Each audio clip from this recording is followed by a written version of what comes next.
إلى حضرة نبينا محمد صلى الله عليه وسلم وإلى كافة الأنبياء والمرسلين والملائكة المقربين وأصحاب رسول الله أجمعين وأزواجه وذرياته صحابه والتابعين وتابعي التابعين لهم بإحسان إلى يوم الدين أولياء الله الصالحين والعلماء العاملين إلى والدين أمهاتنا ومشايخنا ومعلمينا ينقق علينا ولجميع المسلمين والمسلمات والمؤمنين والمؤمنات الأحياء منهم والأموات لهم منا الفاتحة. أعوذ بالله من الشيطان الرجيم. بسم الله الرحمن الرحيم. الحمد لله رب العالمين الرحمن الرحيم مالك يوم الدين إياك نعبد وإياك نستعين اهدنا الصراط المستقيم صراط الذين أنعمت عليهم غير المغضوب عليهم ولا الضالين آمين. الحمد لله حق حمده والصلاة والسلام على خير خلقه عبده ورسوله وعلى آله وأصحابه وأتباعه من بعده. اللهم نور قلوبنا بنور هدايتك كما نورت أرضا بنور شمسك أبدا أبدا برحمتك يا أرحم الراحمين. وبعد. Assalamualaikum warahmatullahi wabarakatuh.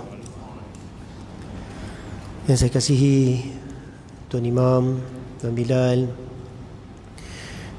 JK Masjid, juga tuan-tuan dan puan-puan yang rahmati Allah Subhanahu wa taala. Pada pertemuan yang lalu kita telah menguraikan mengenai disiplin ilmu. Disiplin ilmu ni sangat penting untuk kita mengetahui sama ada ilmu yang kita bawa itu sesuai dengan keadaan dan sesuai dengan ilmu yang kita bawa. Yang kita sebutkan pada pertemuan yang lalu, disiplin ilmu tauhid membincangkan tentang kepercayaan, i'tiqad, pegangan kita. Itulah yang menentukan iman dan kekufuran. Itu akidah, dari segi akidah. Disiplin yang kedua yang kita bincangkan ni adalah disiplin ilmu agama Islam. Dalam ilmu fiqh, disiplinnya membincangkan tentang amalan, perkara ibadat, perkara perkahwinan, jual beli, sewa, kebersihan dan sebagainya. Termasuklah rukun iman Islam yang 5 tu. Itu disiplin perbincangannya. Siapa yang meninggalkan perkara yang diwajibkan oleh Allah Subhanahu wa taala, kita dah sebutkan sebelum ni, bukan membawa kepada kekafiran. Orang yang tak melaksanakan perintah Allah Ta'ala tak membawa kepada kekufuran, maknanya tak jatuh syirik. Dia hanya dikira sebagai pelaku dosa besar, orang yang melakukan dosa besar kerana dia tidak ikut perintah Allah Ta'ala. Jatuh kepada kufur? Tak jatuh kepada kufur. Ini kan disiplin berbeza. Yang kita sebutkan tadi, kalau akidah tak percaya, hukumnya kafir. Percaya, dapatlah iman. Fiqh, perbincangannya lain. Tetapi kalau sekiranya dalam hukum fiqh mereka tak percaya, dahlah minum arak, kemudian kata arak ini tidak ada dalam Islam, Allah Ta'ala tak larang pun minum arak, itu hukumnya adalah hukum kafir. Sebab apa? Sebab dia menolak hukum. Kalau dia setakat minum je, Islam, ini pelaku dosa besar. Dia tak jatuh kepada kafir. Kalau seumur hidup sekalipun seseorang itu tidak pernah melakukan perbuatan baik, hanya dia melakukan perbuatan semuanya yang tak baik, masih lagi dikira sebagai pelaku dosa besar. Dia panggil sebagai murtakibul kabair, orang yang melakukan dosa besar. Ini tak dikira sebagai orang musyrik, orang yang syirik ataupun orang yang kafir, tapi hukumannya masuk neraka lah. Nak cerita tadi pengesahan dia ni masih Islam ke belum? Dia masih Islam. Okey, berbeza daripada akidah kepada fiqh. Yang ketiga ialah hukum ilmu tasawuf, ilmu tasawuf yang kita pelajari.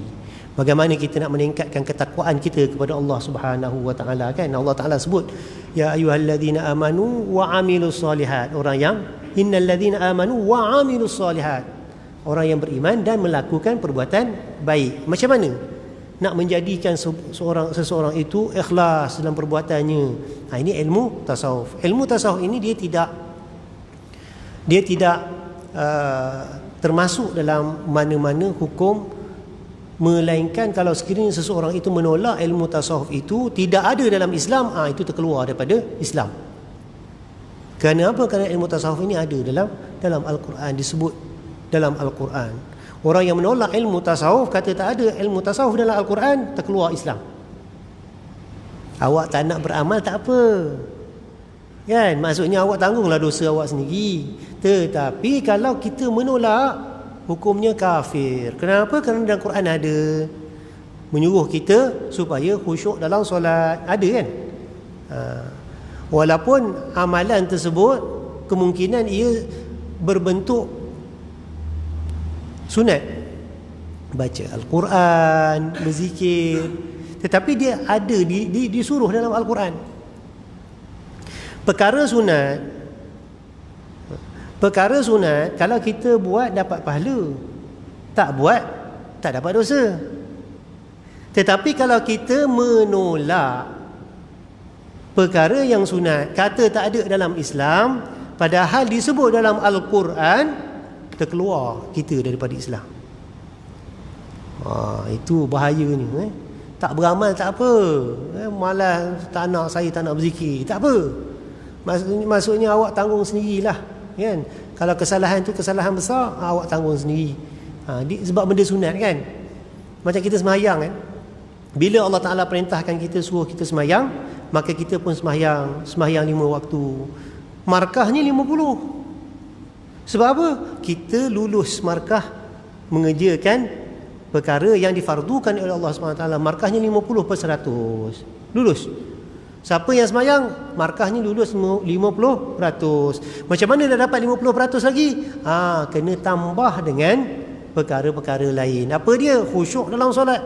Setiap rakaat itu, setiap masa dalam solat itu kita penuhi dengan zikrullah, ingat Allah, dapat khusyuk, dapat ikhlas dalam sembahyang itu, maka penuhlah markah sampai 100%, malah berganda lagi.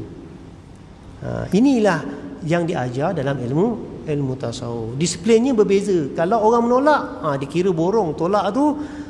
Itu yang kita katakan orang yang menolak ilmu Islam yang disebut dalam Al-Quran, walaupun sunat tetapi disebut dalam Al-Quran, dikira kita menolak Al-Quran. Tak buat tak apa, tapi jangan kita engkar, jangan kata tak ada.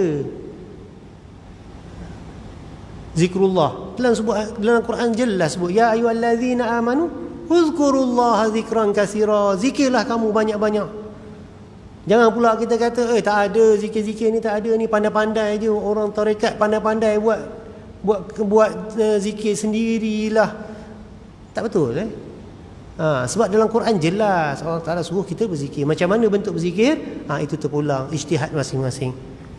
Ada, maksudnya ada. Jadi inilah bentuk disiplin ilmu yang kita nak bincangkan, supaya kita faham bahawa ilmu tasawuf ini, walaupun ilmunya nampak macam tambahan ataupun amalan yang perlu kita laksanakan dalam bentuk yang sunat, tetapi dia menjadi wajib apabila ia disandarkan dengan perkara yang wajib. Sebab nilai yang tinggi dalam sembahyang itu khusyuk. Kalau tak cukup khusyuk, maksudnya tak sampai kepada peringkat khusyuk, maksudnya amalan kita itu diterima tetapi tak penuh, markah tak dapat penuh. Ma la yatimmul wajibu illa bihi fahuwa wajib. Ini kaedah usul fiqh. Sesuatu yang dikaitkan dengan wajib, maka dia jadi wajib. Macam berwudu, hukumnya sunat, ambil wudu, hukumnya sunat. Tetapi kalau nak sembahyang, hukumnya wajib, ambil wudu. Sama je. Dalam sembahyang wajib khusyuk. Kerana apa? Kita nak dapatkan nilai yang tertinggi. Allah Ta'ala puji orang yang khusyuk dalam solat. Maksudnya Allah Ta'ala redha kepada orang yang khusyuk dalam solat. Maka kita nak dapatkan khusyuk itu mesti melalui solat. Solat itu wajib. Jadi untuk mendapatkan khusyuk, terpaksa pula kita belajar zikrullah. Itu caranya. Maka ilmu tasawuf ini dikira sebagai ilmu yang terdapat dalam perkara yang wajib. Dia sunat tetapi dia terletak dalam perkara yang wajib. Terpaksa buat. Kalau tak buat, tak mencapai tahap yang sempurna, tahap yang ditetapkan Allah Ta'ala. Tak cukup lengkap. Nah, sebab itu ilmu ini dikira sebagai wajib. Kalau tolak, hukumnya kufur. Macam orang tak beriman lah. Ini bahayanya. Sebab tu kita belajar, kita tahu. Jadi kita telah sebut bahawa definisi ilmu tasawuf itu ialah ilmu yang dengannya dapat diketahui keadaan aspek kerohanian manusia, iaitu nafs baik ataupun buruk, nafsu yang baik dan nafsu yang buruk. Rupa-rupanya kita ni mempunyai nafsu yang baik dan nafsu yang buruk, tetapi yang banyak pada kita ni yang buruk. Kita tak sedar. Bagaimana cara untuk membersihkannya dari keburukan dan kejahatan itu dan menghiaskannya dengan sifat-sifat terpuji? Bagaimana jalan dan perjalanannya untuk pergi menuju kepada Allah? Nak tahu, belajar ilmu tasawuf ni, kita nak tahu dua perkara. Pertamanya, kita nak tahu apakah sifat-sifat yang ada pada diri kita, sifat buruk kita, sifat baik kita. Macam mana kalau sifat buruk itu kita nak hilangkan, nak cuci sifat mazmumah tu macam mana? Kita nak letak sifat-sifat baik tu macam mana? Itu diajar dalam ilmu tasawuf. Dan satu lagi ialah ataupun perkara yang kedua yang dipelajari dalam ilmu tasawuf ialah perjalanan menuju kepada Allah Subhanahu Wa Taala. Jalan untuk menuju kepada Allah Taala, iaitu untuk mendapat keredaan Allah Taala. Menuju kepada Allah maksudnya mendapat keredaan Allah. Nak buang segala sifat yang buruk pada diri kita dan untuk mendapat keredaan Allah. Dua perkara yang dibincangkan dalam ilmu tasawuf, seperti mana yang disebutkan dalam hadis, an ta'budallah ka'annaka tarah fa in lam takun tarahu fa innahu yarak. Maksud ihsan. Ilmu tasawuf ini maksud lain ihsan, iaitu engkau beribadat seolah-olah engkau melihat Allah Subhanahu Wa Taala. Mana bersungguh-sungguh, seolah-olah melihat Allah Ta'ala. Sekiranya kamu tak dapat melihat Allah Subhanahu Wa Ta'ala, yakinilah bahawa sesungguhnya Allah Ta'ala itu melihat kamu. Dua aspek. Beramal, beribadat bersungguh-sungguh, seolah-olah kita melihat Allah Ta'ala. Dan tetap teguhlah sampai satu tahap, iaitu hati kita akan sentiasa merasakan kewujudan Allah Subhanahu Wa Ta'ala. Di dua peringkat tu. Peringkat yang kedua itu lebih tinggi daripada peringkat pertama. Masa mula-mula saya belajar ilmu tasawuf dulu, saya ingat yang kedua itu lebih rendah daripada yang pertama. Sebab apa? Sebab disebutnya begini, hendaklah kamu beribadat seolah-olah kamu melihat Allah. Sekiranya kamu tak dapat nak rasa melihat Allah Ta'ala, sesungguhnya Allah Ta'ala melihat kamu. Macam dia patah balik belakang. Tetapi maksud sebenarnya bukan macam tu. Maksudnya ialah apabila kamu dah sampai kepada peringkat kamu rasa wujudnya Allah Ta'ala, rasa kebesaran Allah Subhanahu Wa Ta'ala, keagungan dan kesempurnaan Allah Subhanahu Wa Ta'ala, kamu tetaplah berada dalam keadaan begitu dan kamu akan merasakan bahawa Allah Ta'ala itu akan sentiasa melihat perbuatan kamu. Dia lebih tinggi lagi daripada yang pertama. Bukan Allah Ta'ala, aku ni tak dapat nak merasakan wujudnya Allah Ta'ala, kebesaran Allah Ta'ala, aku tak dapat nak rasa. Maka cukuplah Allah Ta'ala tu kita rasa Allah Ta'ala melihat. Tak, peringkat yang kedua lebih tinggi daripada peringkat yang pertama. Kerana peringkat yang kedua itu dipanggil peringkat musyahadah. Ini peringkat dalam ilmu tasawuf disebut, istilah dipanggil musyahadah. Kerana hatinya itu sentiasa bersama Allah Ta'ala. Peringkat pertama itu dia mula nak mengenali Allah Ta'ala. Sebab apa? Beribadat kepada Allah Ta'ala ni asyik lupa je. Kita sembahyang angkat takbir, kemudian kita dah ingat kucing kat rumah lah, lapar tak makan lagi lah, kan? Macam-macam perkara yang kita ingat, perkara yang sekeliling kita. Apabila kita ada keinginan, kesungguhan, mujahadah kita berterusan untuk ingat Allah Ta'ala dalam sembahyang, hingga kita merasakan dalam sembahyang kita ni, aku ni menghadap Allah Ta'ala, hati jiwa kita ni penuh merasakan, adanya Allah Ta'ala yang kita sembah tu. Bila hati kita ini dah merasakan kewujudan Allah Subhanahu Wa Ta'ala, kebesaran Allah Subhanahu Wa Ta'ala, dia akan sampai kepada peringkat kita merasakan keadaan itu berterusan, sentiasa. Ingat je terus. Kalau pengalaman orang bersuluk, tuan-tuan dan puan, orang bersuluk ni iaitu dalam tarekat Naqsyabandiyah, dia ada proses tazkiyah an-nafs, membersih jiwa ini, ataupun proses untuk mujahadah, proses untuk membersihkan jiwa, proses untuk mendekatkan diri kepada Allah Subhanahu Wa Taala. Dia menjalani satu proses namanya khalwah ataupun suluk. Khalwah ataupun suluk ini dilakukan pada satu tempat, tak semestinya di masjid, tempat khusus. Tetapi apa yang mereka lakukan? Mereka lakukan zikrullah sahaja. Daripada awal pagi sampai keesokan harinya tertumpu hanya zikrullah sahaja. Siapa yang belajar tarekat Naqsyabandiyah dia tahu. Tarekat lain wallahu alam ada, tapi mungkin kita tak tahu. Tapi dalam tarekat Naqsyabandiyah dia ada waktunya, waktu tertentu memang dia galakkan supaya kita pergi bersuluk. Suluk tu apa? Duduk je, ingat Allah Ta'ala, berlatih ingat Allah Ta'ala dalam apa jua keadaan. Lepas zikir, lepas zikir. Tapi kalau orang yang tak biasa memang jemu, tak boleh bercakap, makan tak boleh banyak, tak boleh pandang merata, melilau macam ni tak boleh. Kenapa? Nak melatih kita ingat Allah Ta'ala. Kalau kita tak berlatih untuk ingat Allah Ta'ala, macam mana dalam sembahyang kita boleh ingat Allah Ta'ala? Kan? Kena ada latihan. Bila kita dah buat latihan begitu, insya-Allah ramai yang menjalani suluk, khalwah, bila dia melalui proses itu, secara automatik hatinya teringat Allah Ta'ala. Tak payah lama, 2-3 hari dia buat pun dia dah rasa hati dia dah mula ingat Allah Ta'ala. Kenapa hati saya macam ni? Hati saya ni sentiasa ingat ya Allah Ta'ala, sebut Allah, Allah, Allah dalam hati. Kenapa jadi macam tu? Sebab dia buat secara berterusan. Tak ada masa untuk rehat, untuk tidur sekejap bolehlah. Rehat-rehat biasa boleh. Tapi lepas bangun, zikir balik. Memang latih tubi untuk ingat Allah Ta'ala sahaja. Dia akan ingat Allah Ta'ala. Tapi lepas suluk biasalah, dah lama bersuluk tu, dah tinggal suluk tu, dia lupa balik. Biasa kena buat lagi. Sebab itu latihan ini dibuat secara berkala. Setahun 2 kali, 3 kali, 4 kali. Ada yang buat 10 hari, ada yang buat 20 hari, ada yang buat 40 hari, sebagainya. Semua tu ada nas dan dalilnya. Bukan kita nak bincang pasal tu, nak ceritakan bahawa ingat Allah Ta'ala ini ada cara dan kaedahnya. Tapi kalau kita berlatih betul, memang ada kesan. Ini bukan saya cakap kosong, tak. Sebab apa? Sebab ada yang saya jumpa memang dia kata macam tu. Dia kata memang boleh ingat Allah Ta'ala.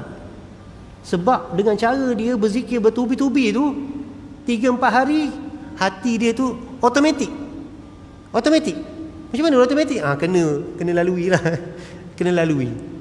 Nak cerita susah, kita lalu, insya-Allah betul dah. Betul dah tu.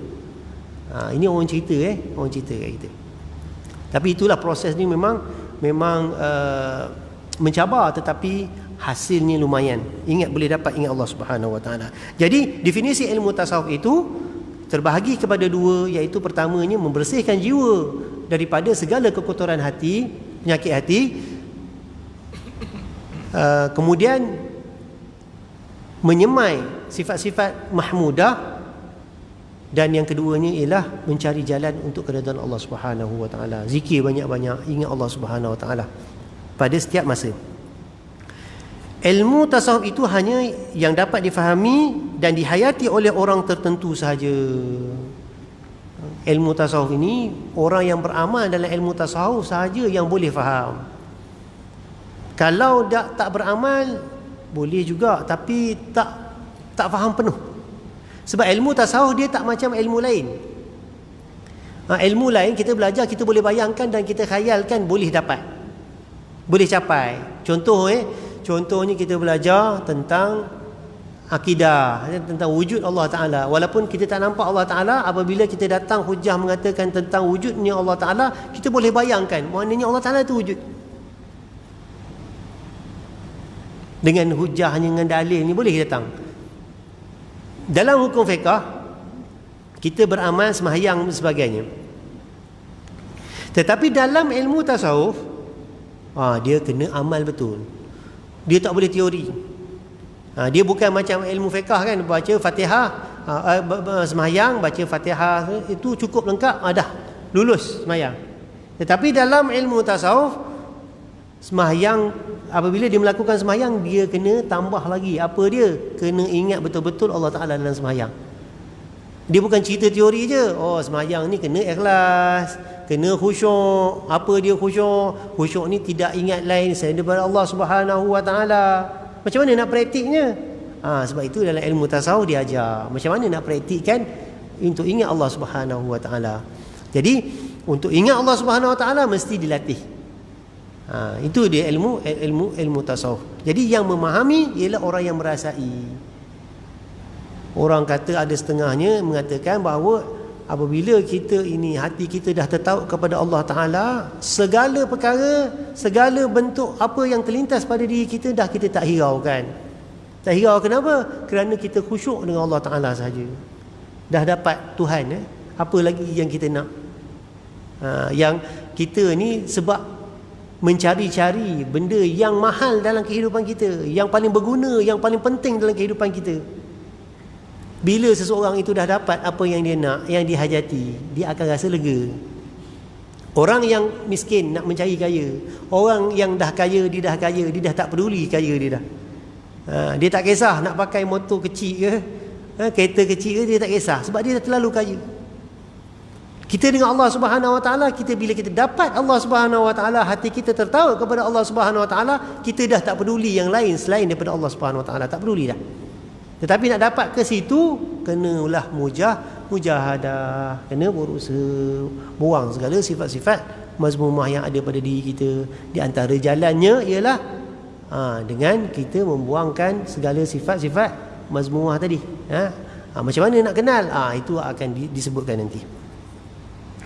Syair menyebutkan ilmu tasawuf ilmu laisa yudrikuhu illa akhu fatanatin bil haqqi ma'rufun wa kaifa yu'rafuhu man laysa yashhaduhu wa kaifa yashhadu daw' asy-syamsi makfuf.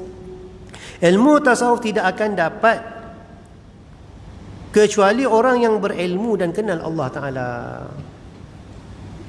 Dia bukan kenal-kenal sebut je, sebab ada ajaran sesat yang mendakwa kita kenal Allah Ta'ala dulu.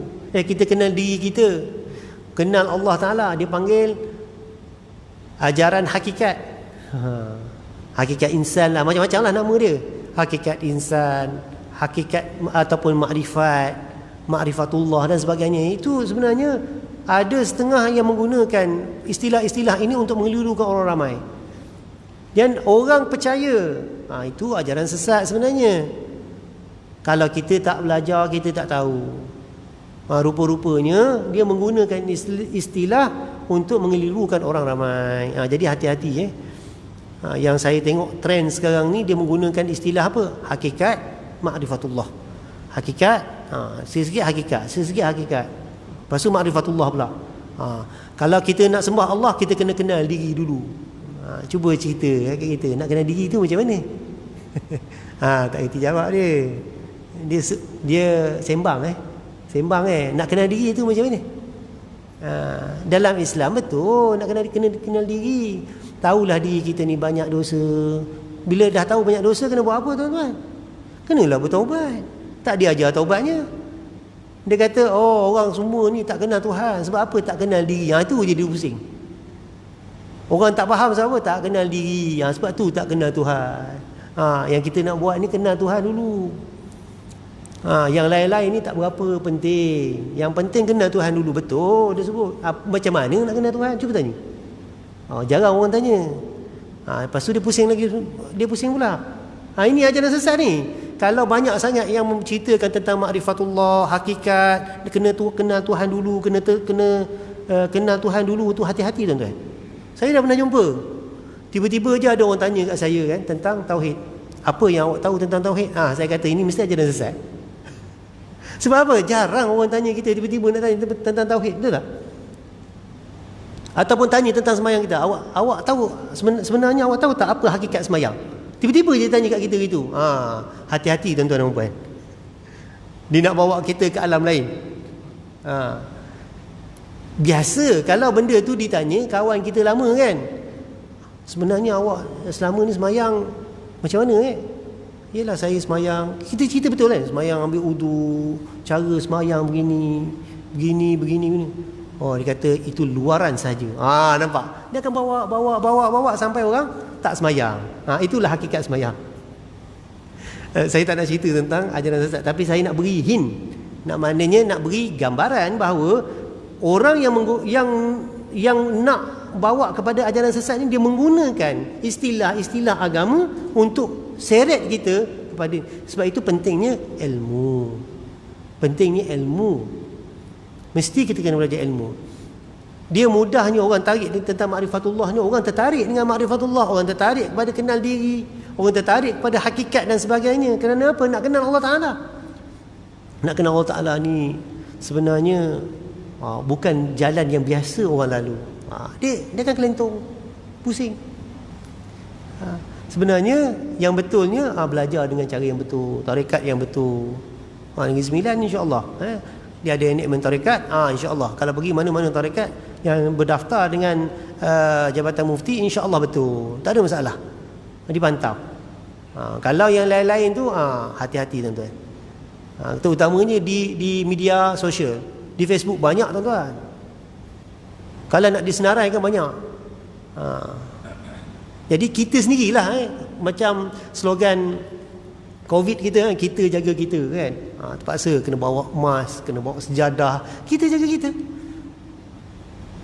Tak ada orang yang boleh mengawal kita melainkan diri kita. Begitu jugalah agama kita, ajaran yang orang cuba sebarkan kepada kita melalui apa sahaja.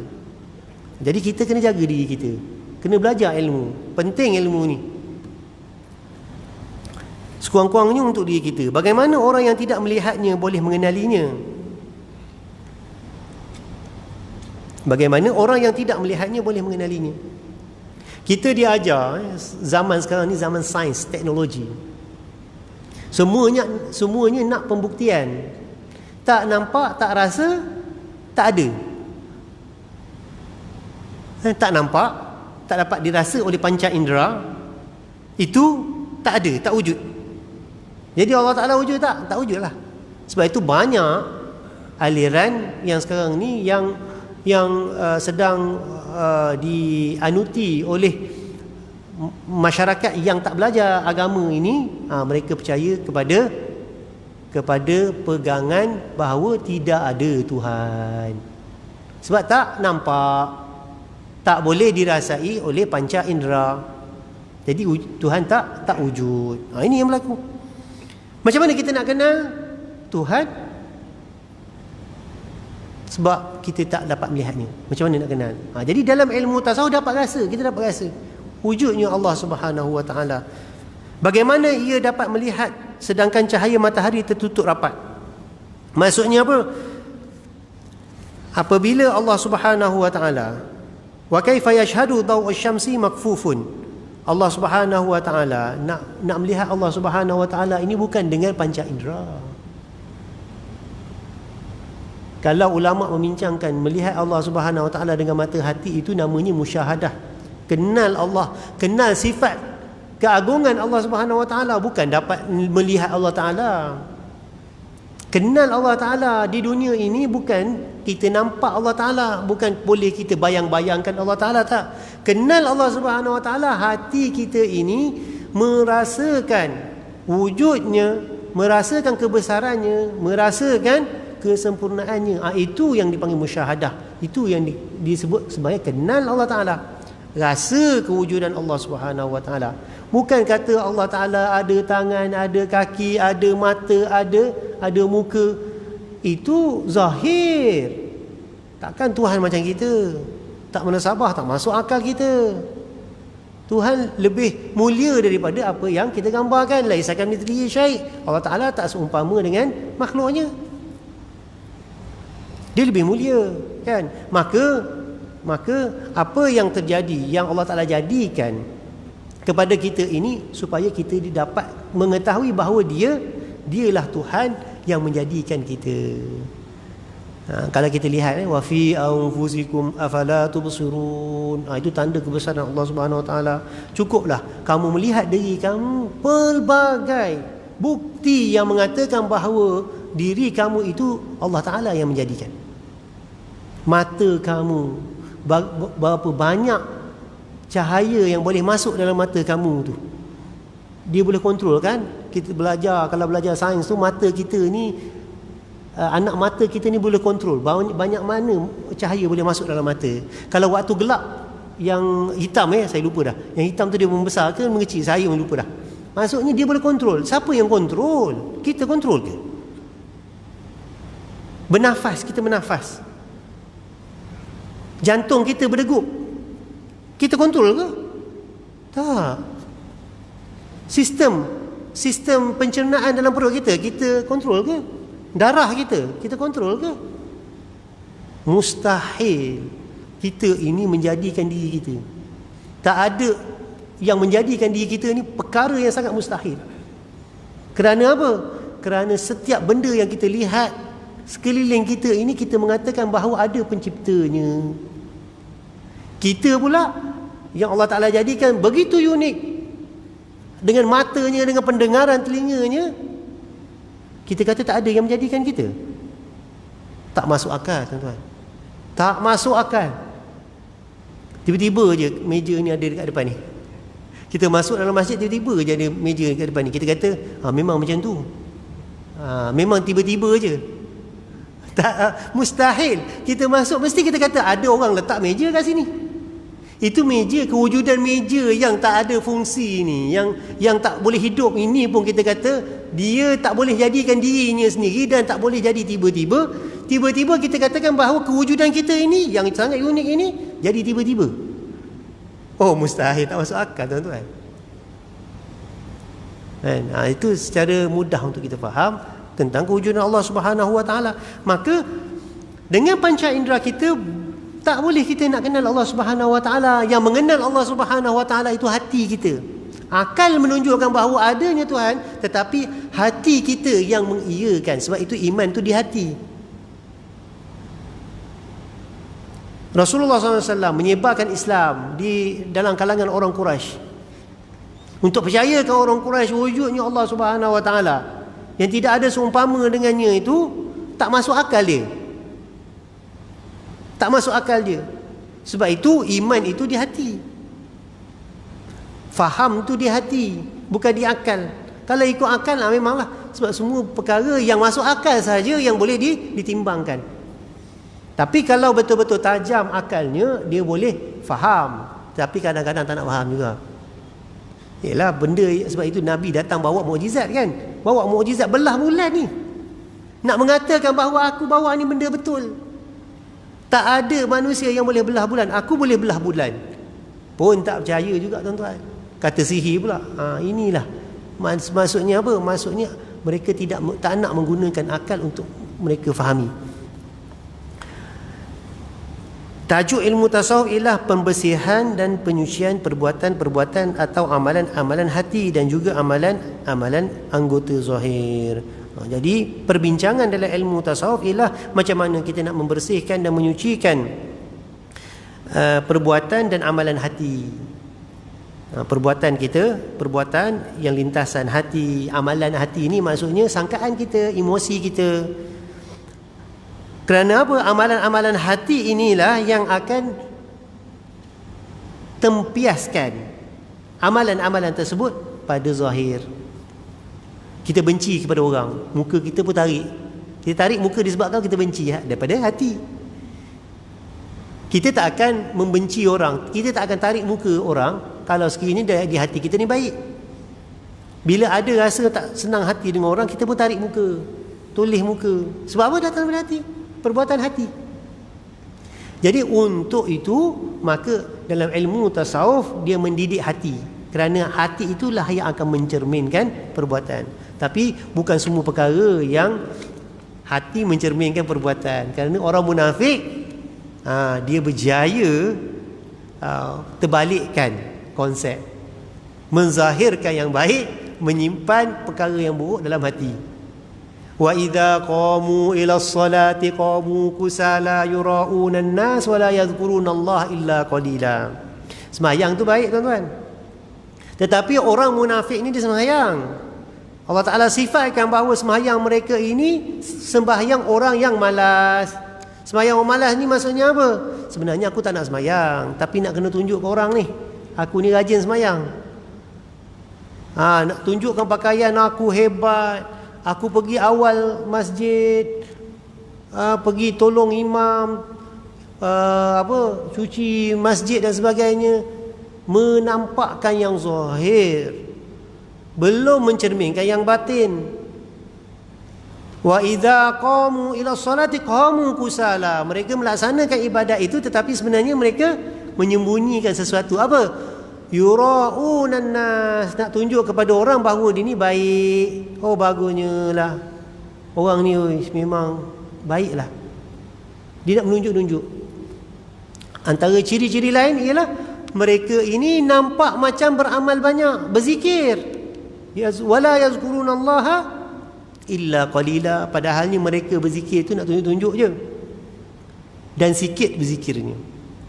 Orang yang dekat dengan Allah Subhanahu Wa Taala yang betul-betul zikirnya banyak. Tetapi orang yang munafik ini zikirnya sikit. Biar sikit-sikit je lah zikirnya, tak payah kira-kira.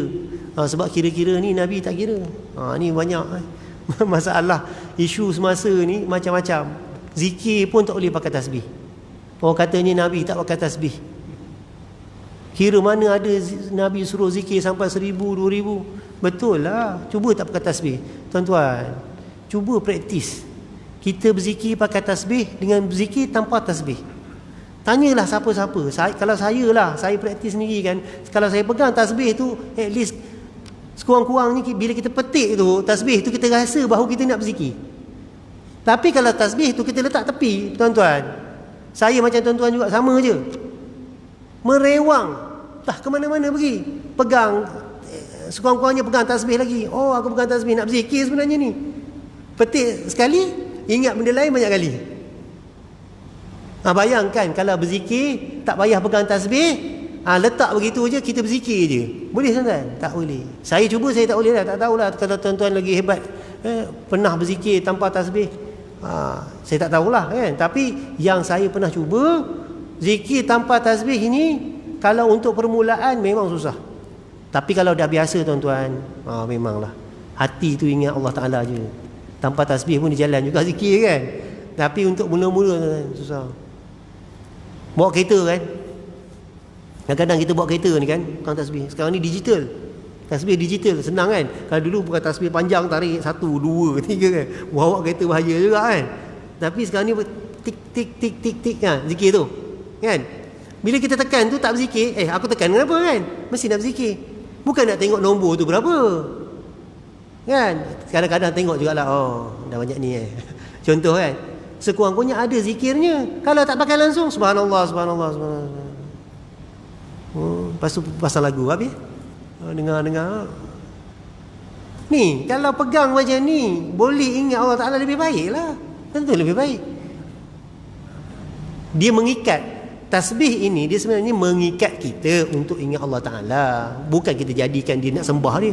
Aku nak sembah tasbih tak. Tasbih itu sebagai wasitah. Macam baca Quran lah. Phone untuk apa? Wasitah nak baca Quran. Buka Quran, baca Quran melalui aplikasi yang ada.